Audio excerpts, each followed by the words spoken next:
আসসালামু আলাইকুম। ইলেকট্রিক্যাল সপ্তম পর্বের একটি সাবজেক্ট এসি মেশিন 2। আজকে আমরা অল্টারনেটরের এফিসিয়েন্সি একটি অঙ্ক করব। ঠিক আছে, অঙ্কে বলা রয়েছে একটি 2000 কেভিএ 2300 ভোল্টেজ 3 ফেজ স্টার সংযুক্ত অল্টারনেটরের প্রতি 2 লাইনের ডিসি রেজিস্ট্যান্স 0.2 ওহম এবং এটি 0.8 ল্যাগিং পাওয়ার ফ্যাক্টরে কাজ করছে।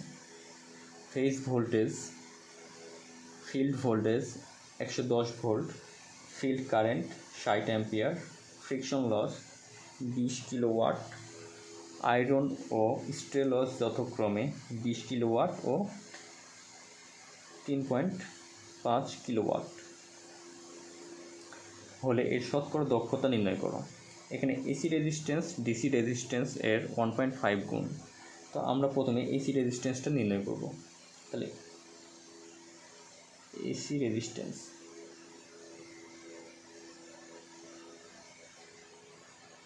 রেজিস্ট্যান্স হচ্ছে ডিসি রেজিস্ট্যান্সের 1.5 গুণ। তাহলে পরে ডিসি 2 তারের রেজিস্ট্যান্স দেওয়া আছে 0.2। তাহলে পরে ডিসি 1 তারের রেজিস্ট্যান্স কী হচ্ছে 0.2/2 ইন্টু হচ্ছে 1.5, যেহেতু ডিসি রেজিস্ট্যান্স এসি রেজিস্ট্যান্সের 1.5 গুণ।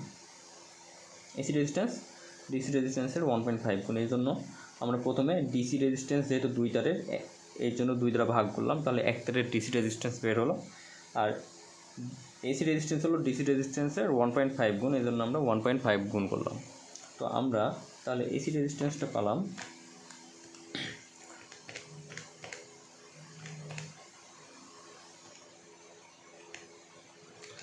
0.2/2 ইন্টু 1.5, তাহলে হচ্ছে 1.15 ওহম। তাহলে আমরা এসি রেজিস্ট্যান্সটা নির্ণয় করলাম। তো এখন আমরা কারেন্ট নির্ণয় করব। কই থেকে? পাওয়ার থেকে। পাওয়ারটা আছে আমাদের আপাত পাওয়ার বা অ্যাপারেন্ট পাওয়ার। এর সূত্র ভিআই ইকুয়াল টু ভিআই, কিন্তু এখানে যেহেতু 3 ফেজ, তাহলে পরে পি ইকুয়াল টু √3 ভিআই। তাহলে পরে আমরা এখান থেকে আইটা যদি নির্ণয় করি, তাহলে পি ডিভাইডেড √3 ভি। এখানে ভিটা হচ্ছে লাইন ভোল্টেজ ভিএল। তাহলে পাওয়ার হচ্ছে 2000 কিলো, অর্থাৎ 10⁻³ ডিভাইডেড √3। আর এখানে লাইন ভোল্টেজ হচ্ছে 2300। তাহলে এবারে আমাদের কারেন্ট নির্ণয় হবে 2000 গুণিত 10⁻³ ডিভাইডেড √3 ইন্টু 2300। তাহলে আমরা কারেন্ট পেলাম 502.04 অ্যাম্পিয়ার। এখন আমরা কপার লসটা নির্ণয় করতে পারবো।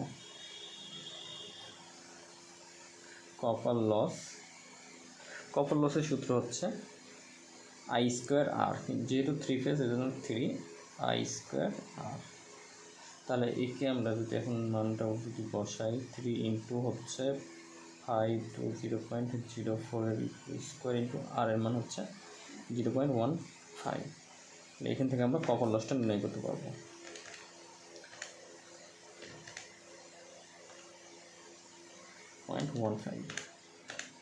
তাহলে আমাদের এই মানটাকে 1000 দ্বারা ভাগ করে আমরা একেবারে কিলোওয়াটে নিয়ে যাব। তাহলে পরে আমরা কপার লস পেলাম 113.42 কিলোওয়াট।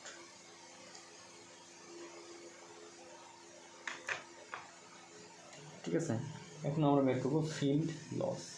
যেহেতু এখানে ফিল্ড কারেন্ট এবং ফিল্ড ভোল্টেজ দেওয়া রয়েছে, তাহলে আমরা এখন ফিল্ড লস।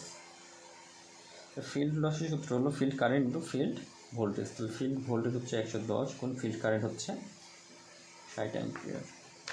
তাহলে পরে 110 গুণিত 60 ভাগ হচ্ছে 1000, কারণ আমরা কিলোওয়াটে নিয়ে যাব। তাহলে আসতেছে আমাদের 6.6 কিলোওয়াট। ঠিক আছে, এখানে আমরা 1000 দ্বারা ভাগ দেখিয়ে দিব, বা 10⁻³ দ্বারা ভাগ। এখানে 10⁻³ দ্বারা ভাগ। তাহলে আমাদের 2টা লস নির্ণয় করতে হবে এবং প্রশ্নে 3টা লস দেওয়া থাকবে। তাহলে এখন আমরা টোটাল লসটা নির্ণয় করব। টোটাল লসের সূত্র হচ্ছে 70 তো একটা টোটাল লস, সবগুলো লস যোগ করবো।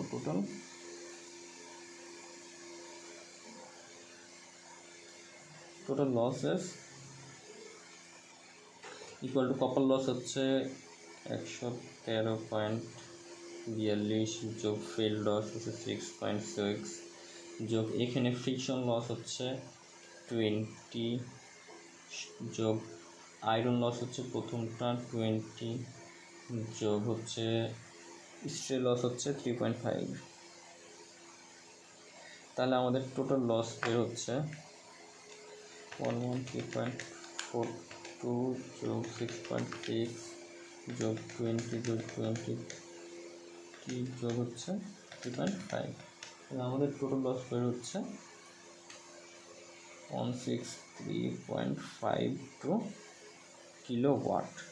এখন আমরা বের করব দক্ষতা অর্থাৎ ইফিসিয়েন্সি, EFFICIENCY। এফিসিয়েন্সিকে আমরা এটা দ্বারা প্রকাশ করি। আউটপুট বাই ইনপুট, কিন্তু এখানে আমাদের লস যেহেতু রয়েছে আমরা output divided output plus losses এই সূত্র প্রয়োগ করবো, ইন্টু 100 দ্বারা গুণ করবো শতকরায় প্রকাশ করার জন্য। তাহলে আমাদের আউটপুট বের হয়েছে। এখন আমাদের আউটপুটটা বের করা হয়নি। আউটপুটের সূত্রটা হচ্ছে, আমরা এখানে আউটপুট নির্ণয় করব।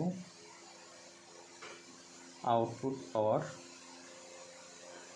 পাওয়ার এখানে আমাদের কিলোওয়াটে নিয়ে আসতে হবে, কিন্তু আমাদের এখানে রয়েছে কেভিএতে আপাত পাওয়ারে, কিন্তু আমাদের লাগবে অ্যাক্টিভ পাওয়ার।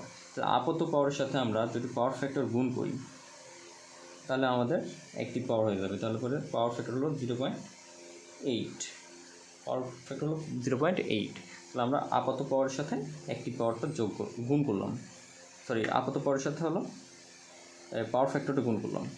তাহলে 2000 গুণিত 0.8, তাহলে আমাদের আসলো 1600 কিলোওয়াট। তাহলে আউটপুট পাওয়ার আমরা 1600 কিলোওয়াট পেলাম, ডিভাইডেড 1600 যোগ লস হচ্ছে আমাদের 163.52 গণিত হলো 100।